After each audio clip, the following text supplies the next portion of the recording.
ادامه دیگه بریم اینجا در واقع بحث خود کانتکت رو اومده چک کردیم، اومدش تا اینجا زیبا شد. فورسکریت من یه تست قبل از این گرفتم، تست رو بندازیم اینجا که این درست بشه. اطلاعات رو داره میگره، میتونید روش والیدیشن ببندید. حالا میتونه در واقع والیدیشن روش قرار بدید یا میتونید والیدیشن روش قرار ندید، ولی خب میتونید والیدیشن بذاریم که بهتر بشه. راه داره والیدیشن گذاشتنش. من والیدیشنش رو کریت کانتکت والیدیشنش مال قبلی بود. یکی بیار میزنیم PHP artisan make request و برمیگردم میگم create در واقع contact request میزنم و برای من بسازه. اینو هم اینجا میزنم آماده باشه. خب یا اینجا اولین کاری که میکنید میدونید چی هستش که شما در واقع اینجا بحث آتورایز هستش، یعنی در واقع یه طرف باید حتما ورود کرده باشه تا بتونه این رو انجام بده. شما اینو کامپلت پاک میکنید تمام شده و اولین مشکل بود اگه پاک نکنید اجازه نمیده برید تو. خب بس ببینیمش، شما شاید براتون سوال میشه که این چیکار میکنه بهتون نشون بده. من میام در واقع اینجا برای من چیا میتونه مهم باشه، برمیگردم میگم که فول نیمش میتونه مهم باشه، ایمیلش هم میتونه مهم نباشه، ریکوایر نباشه، اصلا این هیچ کدوم ریکوایر نباشه. فقط مقدارش و ایمیلش و کامنتش رو در واقع یه مقدار بیتوین براش میذاریم، همین. البته ایمیل رو هم میتونید در واقع بگیم طرف ایمیل وارد کنه. خود لاراول رو در واقع سرچ بکنید و والیدیشن رو سرچ بکنید و والیدیشن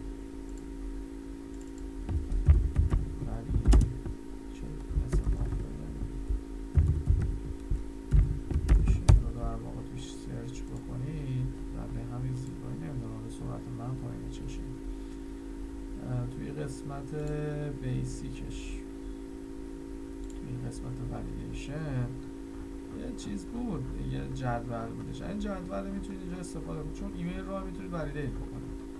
حالا این رو بزنم بیاد پایین. والیدیت هایی که بهتون گفتیم اینا ایمیل، این والیدیت ایمیل هم داره. این در واقع داش ایمیل رو هم میتونید براش قرار بدید برای ایمیل ها. یا ما میمدیم چیا رو قرار میدادیم، مثلا ماکس مین دیگه نالیبل باشه یا مایمز بود که میذاشتیم، اینا مایم ها تایپشون. حالا میتونید اینجا نگاه بکنید، میتونید بیاید برید از توی قسمت ریسورس END والیدیت همینجا کنترل F بزنید سریع ایمیل رو توش برید، ایمیل رو در واقع براش قرار بدید. خب کاری ندارم، فقط میخوام توش تست بکنم. برمیگردم میگم که من یه فول نیم خواهم داشت، فول نیم رو درست می‌نویسم و میگم ریکوایر نمیخوام باشه، بیتوینش بیتوینم ندیم، یه ماکس حد اکثر 100 تا باشه، مینم بگیم پایینت من میخوام 10 رو من توش 10 کنترل دی بزنیم، این ایمیل رو هم قرار بدیم براش، برگردیم ایمیلم باشه، ماکسش 100 باشه، مین نداشته باشه، مین حالا در واقع این شکل و یه دارم کامنتس، من نمیدونم کامنتس یا کامنت برگردیم فول نیم اسمش ایمیل و کامنت. خب کامنت رو هم میگیم که ماکس 500 کاراکتر بیشتر نباشه یا بقیه‌اش رو برای مهندسی بلدی دیگه اینقدر زمین دیگه بلدی نشه. فانکشن و میسیجز رو براش قرار بدیم و ریترن رو باید بنویسیم و به این شکل میایم اینجا قرار بدیم فول نیم دات ماکس بیشترین مقدار نام و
خب میام تو کنترلر و مقدار create contact request.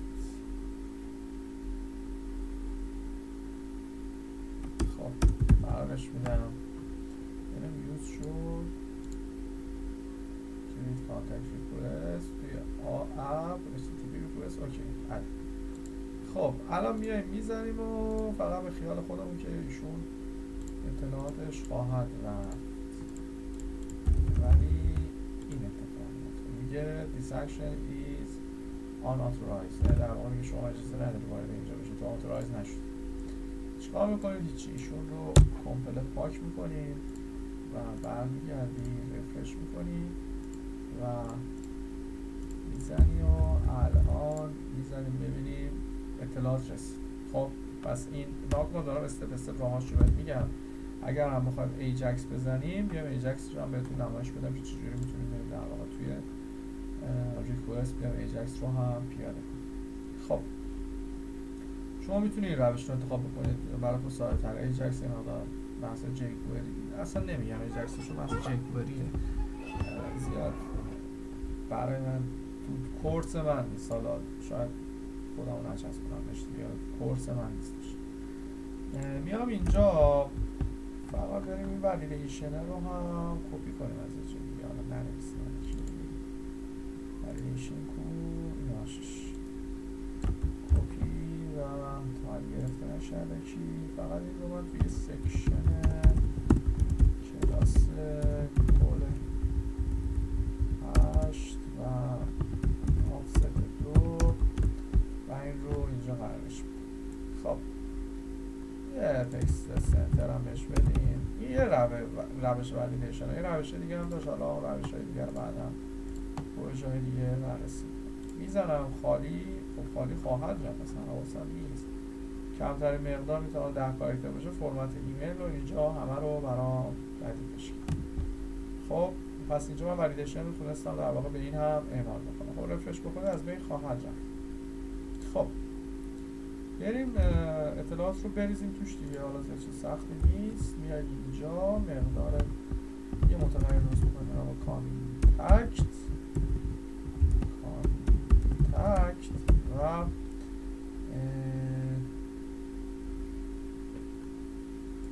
ما این صفحه‌مون رو یه نیم دادیم به شو. میخوام در واقع وقتی کار انجام شد بیاد تو صفحه شو. میام کانتکت نیو کانتکت ایشون ساختم و داره کانتکت مقداره مقدارش چیا بود؟ فول نیم داره ریکوست مقداره فول نیم داره کانتکت مقداره ایمیل و در واقع داره ریکوست ایمیل و در نتیجه کانتکت مقداره کامنت و در واقع داره ریکوست مقداره کامنت و این هم به این شکل و کانتکت در نتیجه سیو و ریدایرکت روز مقدار شو بیاره توش شد یا همون صفحه اصلی یا همونجوری درسته که اسفلش بزن همون شو. خب ببینه کار میکنه یا نه. البته میتونستیم اینجا سشن هم بزنیم. آره تازه به جای سشن میتونستیم در واقع خیلی پلاگین های مختلف زیاد داره جیکوئری، میتونستیم در واقع از پلاگین های جیکوئری استفاده کنیم. مثلا اون صفحه بالا بگیم آقا کار شما انجام شد، من همون سشن رو میارم برمیگردم میگم که مقدار سشن فلش اسمش هم میذارم همون کانتکت و اینجا برمیگردم عملیات میگم پیام شما با موفقیت بارگذاری شد. همچه چیزی حالا زیاد فارسیش تمرکز نمی‌کنم. میام اینجا و این بالا هم یه سکشن دیگه ما میذاریم از روی کلاس کل 8 آفست 2 قبلش ادساین ایف و سشن مقدار کانتکت و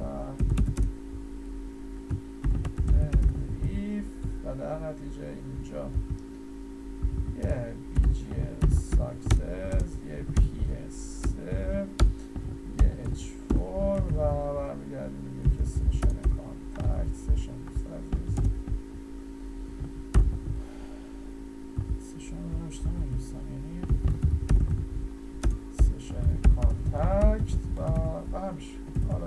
آخرش هم میتونستید در واقع کلاس تکست سنتر و تکست رایت رو بهش بدید. میام اینجا رفرش میکنم، اسمم رو میزنم، ایمیلم رو میزنم، میگم با تشکر از وبسایت خوب شما چند تا میزنم و سابمیت رو میزنم. اگر انجام بشه خب طبیعتا باید بیاد بگه که انجام شد. میام بریم ببینیم اضافه شد، انجام شد. از طرف میتونه به شما پیامم بده.